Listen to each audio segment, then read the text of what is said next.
I'll talk about a little bit. You what can I talk do, about me if you want. and then you talk a little bit about you do, and then we got the drummer thing coming up later. Yeah, Okay. it's all on there. All right. Okay. So that would be our opportunity to talk about, okay, well, DJ, I started Omaha Nightlife, which Okay. is this Right. now, like that. Okay. Okay, one more time. 3, 2. Yeah, that's what I did. Brent Crampton of the Brent. Yeah. What do you do, man? Introduce yourself. Talk to these people. Okay. All right. We'll do that. I'm a DJ for 7 years. Play an assortment of music. My main niche is deep house, but not limited to Afrobeat, Brazilian stuff, funk, soul, jazz related things, disco. You know, as you can hear from my music set, all over the place. But in that time, I picked up event promotions and journalism and graphic design and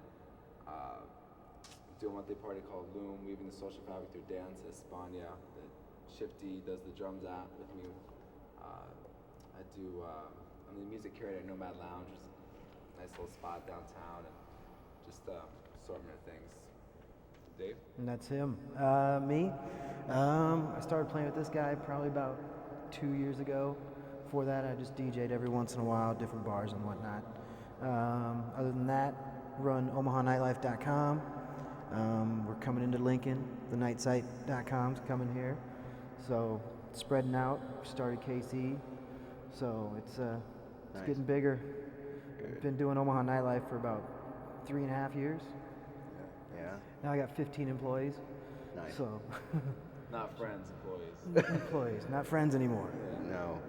When they start taking my money, it's not friends anymore. The truth. How'd you guys start playing together? Like, what prompted that? Well, what kind of motivated me was I went to Europe, I think just out of high school, and in London I went to this nightclub and saw this full-blown percussionist playing with the Latin house DJ, and it just blew me away. And so I came back and messed around with a few drummers, and then kind of settled in with Shifty, and it just really kind of worked out. So I've been doing this for a couple of years now, and we've taken on the road. Summer tour. The past 2 summers, we went on a summer drum tour. Yeah. You know, Nice. went to the Ozarks. You know, played in Denver. and Very cool. Ozarks is fun. More Oh, fun yeah. than you get credit KC for. kind of stuff. Omaha, Lincoln. You know, Springfield. but it just works out real nice because you know, DJing and then having that added layer of percussion, which gives people a live element to, you know, connect with, really sets up things over the top. So it's a good thing. Nice. I think so. It's a nice. I always like watching. Yeah. It's fun. So do the kids. Well, let's see. We've already covered that. What about the? How do you like to? Let me ask you this, since we're throwing things. How do you like to look at what you play? Not from a I like to play this because it's different standpoint, but when you're actually in the set, where's your head? How do you set it for yourself? You know. Well, playing for a group of people, like and with the When you're just playing, say anywhere, what's your, when you're thinking about what comes next, say crowd control, say whatever, yeah.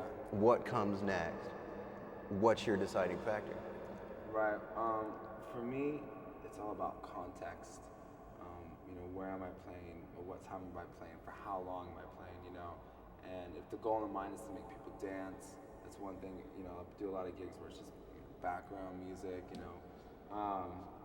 But it's, you know, for example, I'll do sets where 4 hours long, you know, and in that case, I really have to pace myself and starting off, you know, at a reasonable tempo, you know, just kind of non-dancey type music, work it up, catch people's attention, fill in dance floor, and then, you know, move up the tempos, and maybe get a little bit more unfamiliar with the music, you know, once you get people dancing. But I mean, from track to track, I mean, as you can see, you know, when I was playing earlier, I didn't really have anything planned. I was just sort of flipping through and just kind of all spur of the moment. And so it's almost like the more you DJ, the more Star Wars, the Force, that whole bit. Yeah. You kind of you develop this Jedi sense Yeah. where like you just flip into the pages and all of a sudden you see something, you're like, oh That'll yeah, the guitar riff in that or the drum pattern or something about it's gonna match with what I'm playing right now. Yep.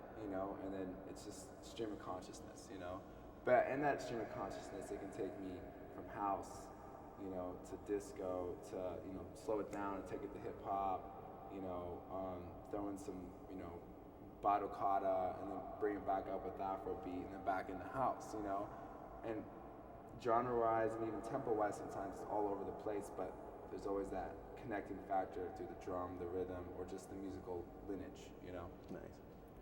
Well, we're going to take a commercial break real quick, so stay right there. No, I'm serious. I'm actually putting a commercial in. So get it while you can. Yes. This commercial by Bacardi. No, I'm actually making one called Hippie Juice. Hippie juice? What is it? You're just making a commercial? Yeah. It tastes like a garden, drinks like keg beer.